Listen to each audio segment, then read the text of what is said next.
Hi, I'm John, and this is a little video on how I designed and manufactured the latest line ball rack. So this is version 2 for this season.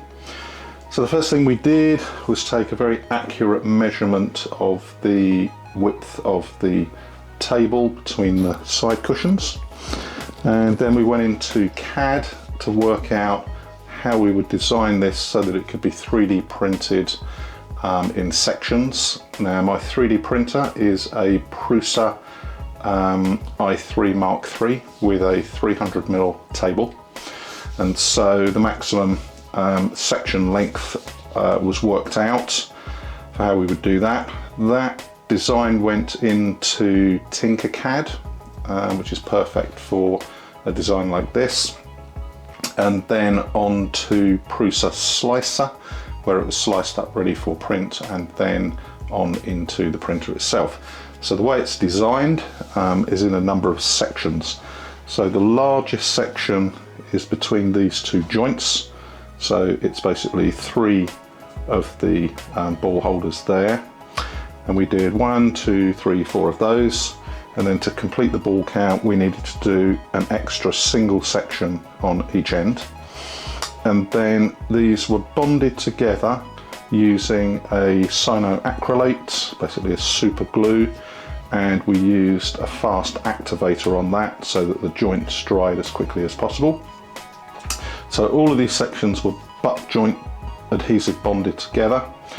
And then what we did to strengthen it, I designed some plates basically which are that shape, and they double up as these braces that come across the top, and they also act as finger holders so that you can pull the rack away from the balls without disturbing them. Some simpler ones which are notched were designed for the end pieces, just to give some extra support there. It's more than strong enough. It's now seen a couple of tournaments, I think, and is looking good. What else can I say? The material we used was eSun, which I use quite often if I'm sort of doing prototype bits like this. This is a PETG filament, so a little bit more technically competent than just basic PLA. Perfect for a job like this.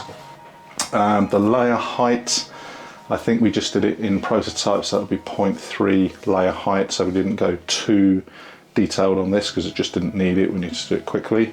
And then the only change we made, which has been really quite useful, is we've now bonded on some little felt pads.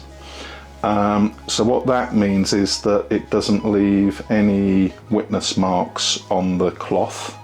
Not that the original version did per se, but having plastic on the actual cloth itself was something we wanted to try and avoid.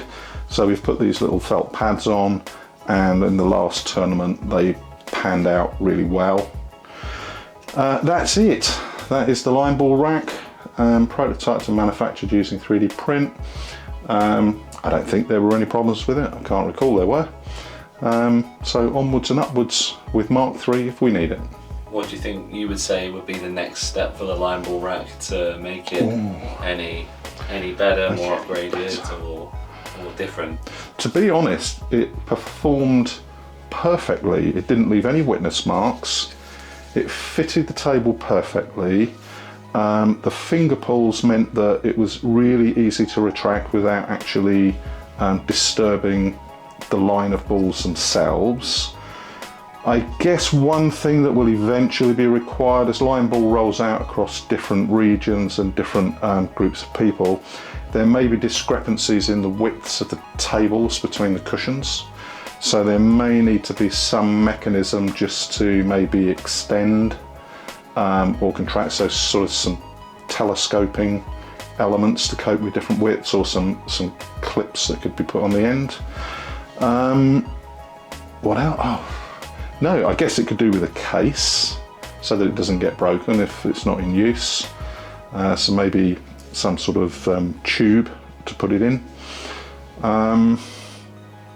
No, but I'm at a loss to think what else we can do. It worked perfectly, and until I get some feedback to say that it didn't, then I think we'll stick with this design for a while.